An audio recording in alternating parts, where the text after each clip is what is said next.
Welcome to the Functional Medicine Radio Show with your host, Dr. Carri Drzyzga, known internationally as the Functional Medicine Doc.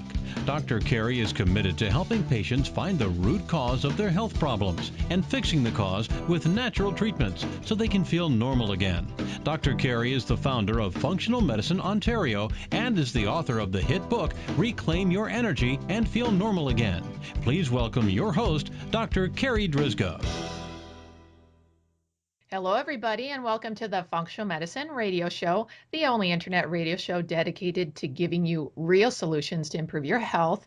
Not only are they real solutions, but they're natural solutions as well, because as you know, the one and only true wealth you have is your health. I'm your host, Dr. Carri Drzyzga, the Functional Medicine Doc, and I'm committed to helping you find the root cause of your health problem, fix the cause with natural treatments so you can feel normal again and live your life to the fullest. Just a quick bit of housekeeping before I introduce our special guest today. I'm happy to announce my first book is now in print. The title is Reclaim Your Energy and Feel Normal Again, Fixing the Root Cause of Your Fatigue with Natural Treatments. I've discovered 14 root causes of fatigue. I like to call them the fatigue factors. And in this book, I explain 8 out of the 14. I've had some amazing feedback on how easy it is to read and understand. It's not full of technical doctory language like most books written by doctors are. And of course, the book also includes my own personal fatigue story, along with 4 other stories from real fatigue cases from my private practice. It's available in paperback and Kindle form, so if you'd like a copy, you can find it on Amazon or on my website, www.drcarri.com. That's it for our housekeeping, so let's get started. I'm very excited about this week's show because my special guest is someone that I greatly admire. Her name is Shirley Plant. Let me tell you a little about Shirley. She is the author of Finally, Food I Can Eat, an inspirational dietary guide and cookbook for people affected by food allergies and intolerances.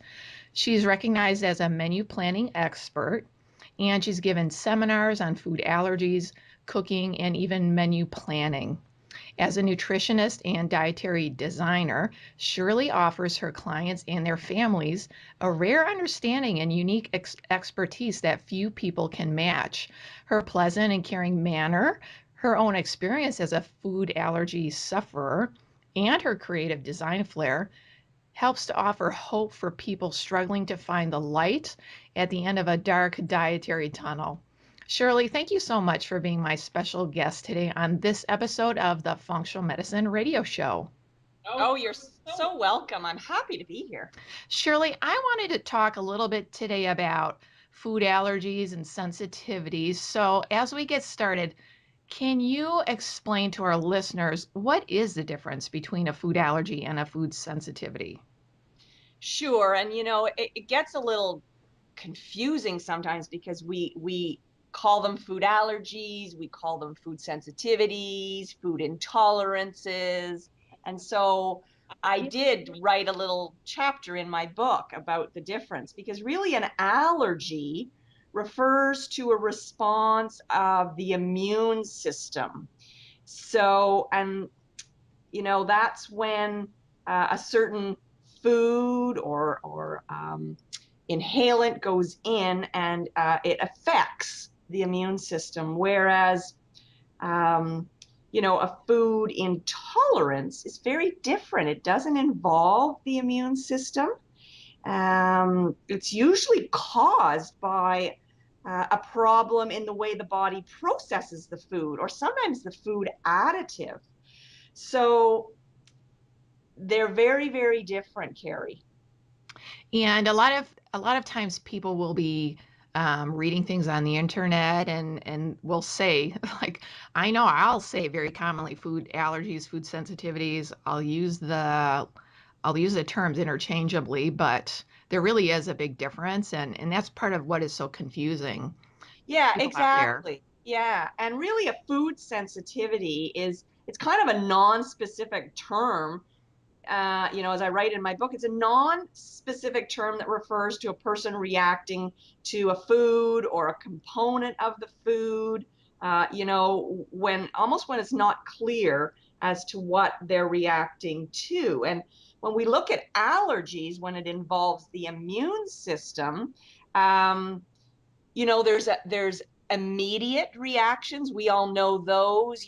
We eat strawberries and we get hives right away, or someone eats a peanut or a nut or shellfish and they actually get anaphylactic. Their airways close down and they need to always carry an EpiPen. But there are delayed food reactions too. And what I didn't know when I was doing the research for my book, and certainly this in something I encountered, was food allergies can be delayed. And actually 95% of food allergies are of the delayed onset type. So literally you could eat a food and up to 24, 72 hours later is when you are getting that immune related reaction. So sometimes it's a little bit tricky to figure out what is going on in your body. Yeah, and for our listeners out there, for whenever you're speaking to a healthcare professional, a food allergy is actually the arm of the immune system. It's the IgE arm. And a Right. food sensitivity is the IgA or the IgG. And then, as you were explaining, a food intolerance is often a problem with processing. You said processing because you're Canadian, and I say processing because I'm from Chicago. But it's often that the food is not getting digested very well. So, what are some of the most common food allergies slash sensitivities? Let's see. Really, for me in my practice, I see for the allergies, I see dairy for sure. Allergies also being seafood and, of course, peanuts and nuts for sure. The sensitivities, I see a huge range. The intolerances can be also, a dairy, lactose intolerance, which is the sugar in milk. So many people can't digest that. Sometimes, though, it's the protein in milk, it's the casein. For sure, I always see issues with wheat and gluten, corn, um, eggs. I see a lot of egg allergy as opposed to an egg sensitivity. Soy is another one for sure. And then I see a lot of people that have problems with nightshades, and those are the veggies like potatoes, tomatoes, eggplant, all those ones that we love to eat, red peppers. Now, how often do you see that people react to all of those things on your list? Because I can imagine some of our listeners are like, oh my gosh, can't eat anything anymore.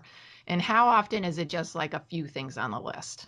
Well, it's amazing. A lot of times there is a whole slew, and as you say, the blood work that a lot of people are doing now, and you will probably do it in your clinic. For you test the IgE, the IgG, and the IgA. So if it's coming back as a sensitivity, of course, there's a degree of the sensitivity, and a lot of people have the sort of medium to high sensitivities. And so, both you and I think, always want to know, okay, hey, what's going on? When we see someone that has 15 or 20 food sensitivities, we want to know, okay, what's going on with this person's gut?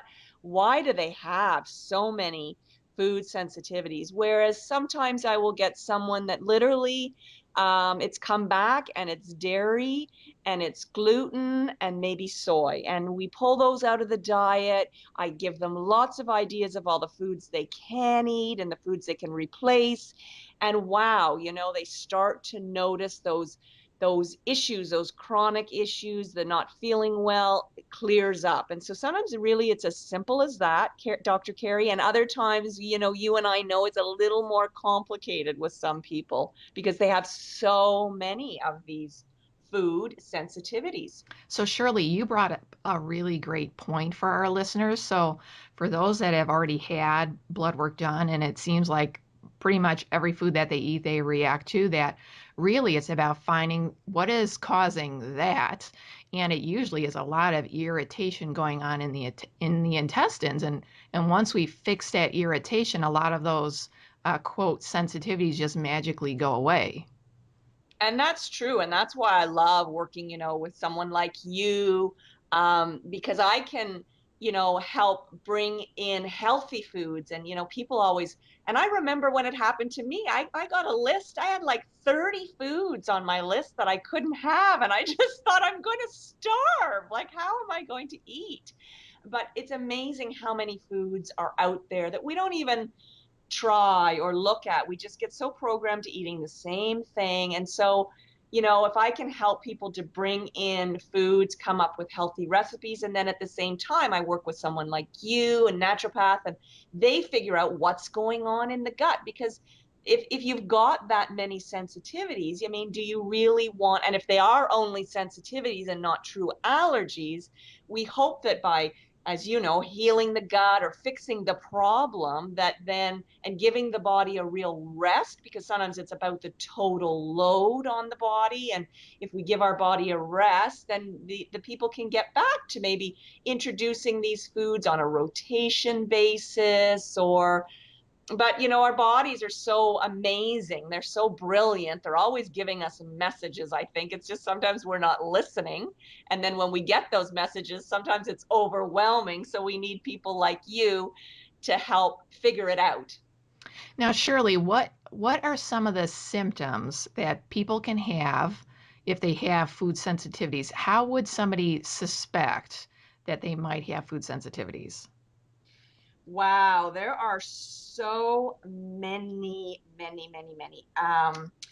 Let's see, literally they can affect the whole body. So headaches, eczema, problems with your skin.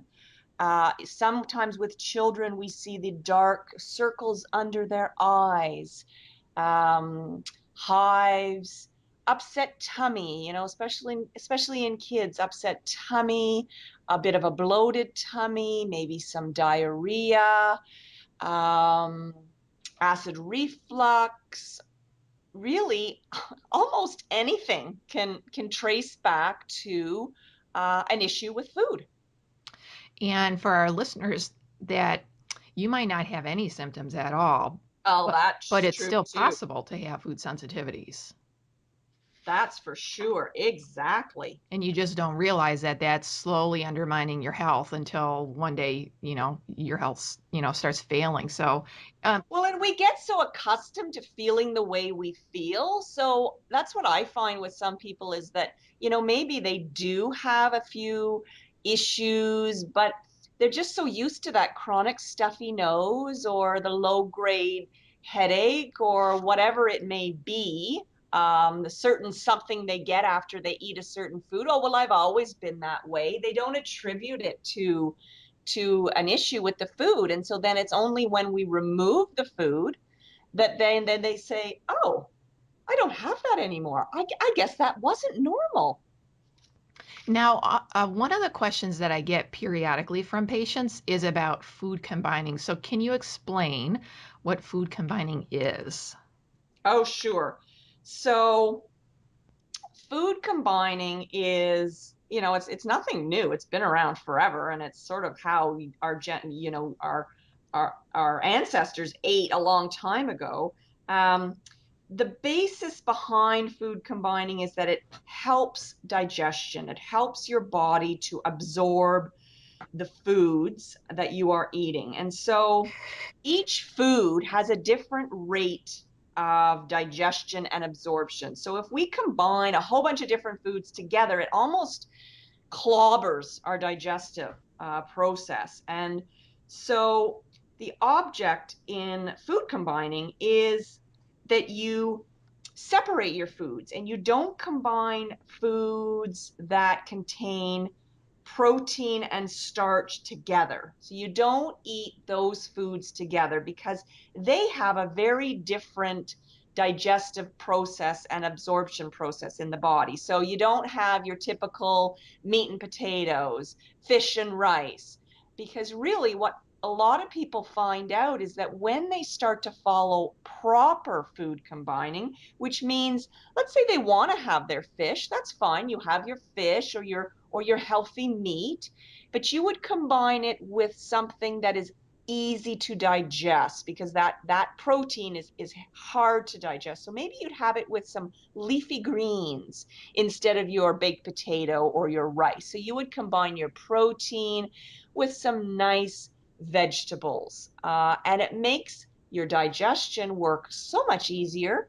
So many people, and we're at different times of the year, we have our holidays and we have our turkey and our mashed potatoes, and you feel so tired afterwards. And that a lot of times can be that we've just eaten all these different foods and they are just really taking so much energy to digest in our gut. And so people find that when they follow, as I mentioned, a proper food combining approach, they feel so much better. And I decided to put a chart in my book to help people. So more or less, proper food combining, as I said, you don't mix your proteins and your starches. If you want to have nuts, you just have nuts.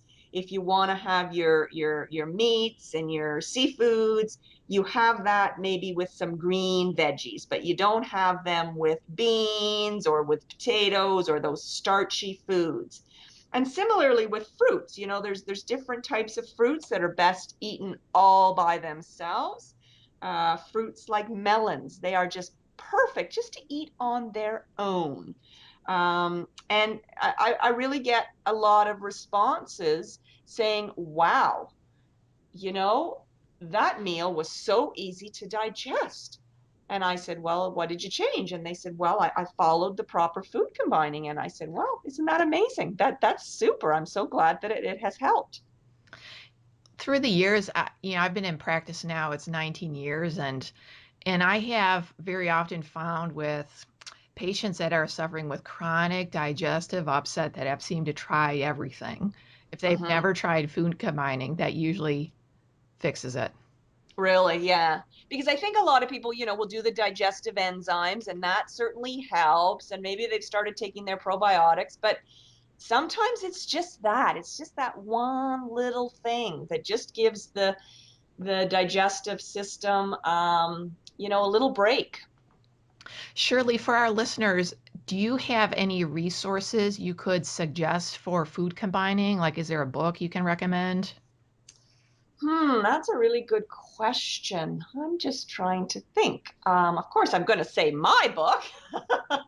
Um, there is a lot of info on the net, and that maybe would be the best thing, because I don't know, maybe you do. Do you know of a book that just covers food combining? I mean, usually it's in within another type of book.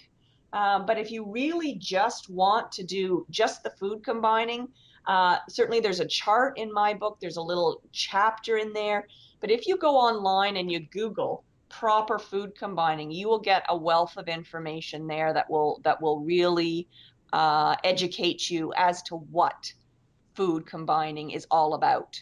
Okay, yeah, I actually don't know of a Okay, book yeah, that is no. only about food combining. That's why I asked. So, okay. I don't think, I think when I was doing my research, I didn't really find one. It was really always in amongst other things. And so that's why I thought, well, I will put this into my book, because it's all about, everything, how we eat, how we prepare our food, how we digest. And so why not just add in this segment? So let's switch gears here. So earlier in our conversation, we were talking about some of the different types of testing that can be done to discover your food allergies and sensitivities. So at this point, I'd love for you to talk about an elimination diet and why that is actually considered the best way to test for allergies and sensitivities. Sure. You and I both know that there are so many different ways to test for allergies and intolerances these days, but they're not 100% accurate. So, I get a lot of people, and there's some people that just don't have the money. As we know, they're expensive, and they don't have the money to do the food testing, the allergy testing. So, really, the body is brilliant, and many times I will suggest to my clients, let's do an elimination diet. I really do believe that people know their bodies better than anybody else. And if they start to get in tune with their bodies, and we start to pull out, really the elimination diet is simply that. You are eliminating foods. First, we're eliminating highly suspect foods. So we pull the things like eggs and dairy and gluten and of course sugar and those, and even sometimes chicken, the foods that really play a role. And we get down to very minimal foods. I always recommend people keep a food diary, an elimination diary. You write down what you're eating, what your symptoms are. And the whole point of an elimination diet is you want to get to a point where you don't have any symptoms, that you feel well on the foods that you are eating. And when you find a baseline, when you feel that, okay, I'm good with sweet potato, I'm good with a white fish, I'm good with whatever it is, and you're eating you're eating those foods. And it's, some people think it's really hard to do an elimination diet, but I actually turn it around and I think, how simple is that? I know for the next week, I'm really only going to be eating 6 or 7 foods. I don't care. I'll eat them for breakfast, lunch, and dinner. How simple is that? I have them. I eat them. I eat single foods. It's not complicated. You don't have to make these recipes. I keep track of how I'm feeling. I'm drinking lots of pure filtered water. And wow, all of a sudden, oh, I've lost that symptom and I'm not feeling this and and you think, okay, great. I've gotten to a place where I'm feeling well. These are the foods that I've been consuming. A lot of people, we do a chart, an Excel spreadsheet chart or something like that.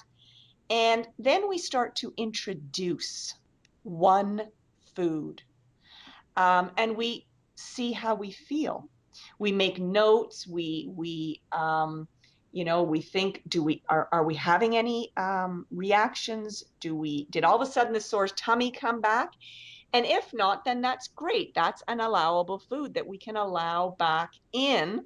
Now, you want to introduce foods, really, it depends on the person, but probably every 4 days, because food can stay in your system up to 4 days. So as we know, when we were talking earlier about a reaction, it can be delayed. It can really, sometimes it can stay in your gut and it can cause a reaction 4 days after you eat it. So that's why when you get down to your sort of eliminating, you get down to the foods that you're good with, and you start reintroducing. You introduce one food every 4 days. Now, if you introduce a food and you don't feel well or some symptom comes back, well, then that's a problematic food. So you take that back out, you make a little note, you say, oh, banana, whoops, okay, we'll put that on the back burner for later. And then we bring in, brown rice or whatever it may be. And it really is a great way to be able to know what foods are playing a role in your health. So for our listeners out there that have either done formal like blood testing and they have a sense of what their food sensitivities are, or those that have tried to do an elimination diet, or those that are just suspicious about certain foods, can you give us some ideas about substitutes for some of these common food sensitivities? Sure. You mean once they've done the elimination diet and they figure out the foods that are playing a role? Is that what you mean? Yeah, the elimination diet, or let's say they've had blood work done and it says they have a sensitivity to dairy or wheat or whatever. Right, sure, for sure. And that's the thing, today we have so many substitutes. Wow. So let's take dairy, and as I said, a lot of people have issues with lactose, and again, they just don't know it because really they're drinking the milk every day. It's in every food, and they have no concept until they pull it out, and then they go, wow, I feel better, and my stuffy nose is gone. And so, what can we use instead of cow's milk? Well, there's things like almond milk, depending whether or not you're okay with soy. If you are going to use soy, please use only organic soy milk. There's rice milk, there's coconut milk, there's hemp milk, there's Flaxseed milk. There's so many things. And certainly for me, for baking, I love using either almond milk, an unsweetened almond milk, or coconut milk in my baking. I make my own granola in the morning and I pour full fat coconut milk over top of it. Our healthy fats are good for us. And wow, it's so yummy in the morning. You can make smoothies and shakes with coconut milk. So for milk, there's lots of alternatives for sure. For wheat and gluten, of course, as we know, a lot of people are realizing that they're having problems with the wheat, the gluten of today. It's changed quite a bit. So they're pulling out gluten. I love to recommend the healthier grains. And again, depending on if you're okay with the other gluten-free grains, um, we can do millet flour, brown rice flour, chickpea flour, sorghum flour, almond flour is great if you're okay with nuts. There's so many, teff flour, so many of the gluten-free flours now that are available. And I really urge people to try and, either check out my book or online for some healthy gluten-free recipes, because unfortunately we have a whole industry of gluten-free foods, prepackaged foods, and a lot of them, I need you to label read, a lot of them are not healthy. They're made with white rice flour and starches and lots of sugar, and that just turns to sugar in our body, and we're really not doing ourselves any service by eating those. So eggs, if you can have eggs, certainly I always use either a flaxseed mixture. I either boil flaxseed and then put it in the fridge and it congeals into sort of that gooiness like an egg, or I'll do chia seed. I'll take some chia seed, mix it with a little water, whisk it up and put it in the fridge. And again, it gets kind of that gelatinous texture. And that works wonderfully in bread or baking recipes.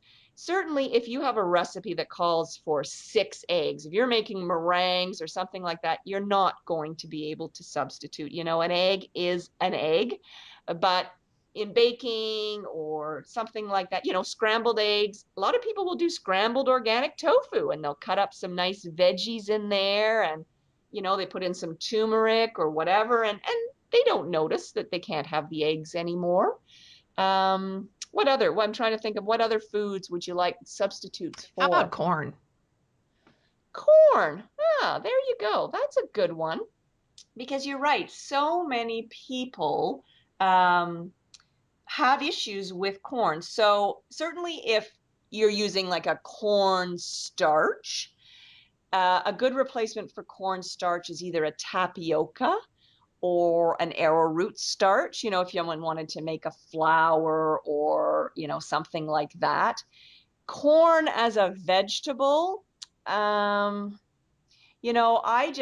it's funny. I don't really miss corn anymore. I use different things. If it's a shepherd's pie and you're so used to having your corn in your shepherd's pie, I put in green peas and carrots instead. Um, Certainly the corn syrups, we don't need to be eating those anyway. And certainly if you're making a sweet recipe and it calls for a corn syrup, use a raw honey or a maple syrup instead. That will work wonderfully. Corn tortillas, again, we can look at more of a gluten-free tortilla. I make tortillas with some of my gluten-free flours. I've even made flax and seed tortillas. I now longer, I don't even eat bread anymore, and I don't eat the corn tortillas anymore. I make flax crackers instead. I just look at things in a different way, and I look at what all the options are and what I need that for. So, when someone comes to me and, for example, like you, if you were to say corn, So I would say to them, well, in what context is it? Is it corn, the vegetable, that you're missing? Is it corn syrup you're missing? Is it that the corn starch that you can't have? And then that's when we really try and figure out, okay, what are all the substitutes? Because really, there really is a substitute, I think, almost for everything. It might be a little bit different, but there really is a substitute for everything. Shirley, I would love to keep talking with you today, but we're getting kind of low on time. Can I ask you back for like a part 2 interview? Because I would love to just focus on gluten and dairy and sugar, like those Sure. 3. Sure, that would be fantastic. That would be so fun. Okay, so for our listeners, we'll plan that in a couple of months after this podcast airs, and then we'll let you know when part 2 comes out. Shirley, how can our listeners find out more about you and where can they get your book? For sure. So they can visit my website, which is deliciousalternatives.com. Lots of free recipes there. You can buy the book online, depending on where you live. It's in many health food stores, or if you're in Canada, Chapters Indigo. If you're in the States, you can get it on Amazon as well. I also have a Facebook page called Finally Food I Can Eat, of course, after the name of my book. And I post healthy recipes and healthy tips there as well. So you can find me there too. Shirley, thank you so much for being my special guest today. This has been an awesome interview. Thanks, Dr. Carri, for having me. I've so enjoyed spending time with you. All right, that wraps up this very special episode of the Functional Medicine Radio Show with Shirley Plant. And I want to thank you, our listeners, for tuning in today. And I'd like to invite you back next week for another episode of the Functional Medicine Radio Show. As always, I'm your host, Dr. Carri Drzyzga, the Functional Medicine Doc. Have a great week, everyone.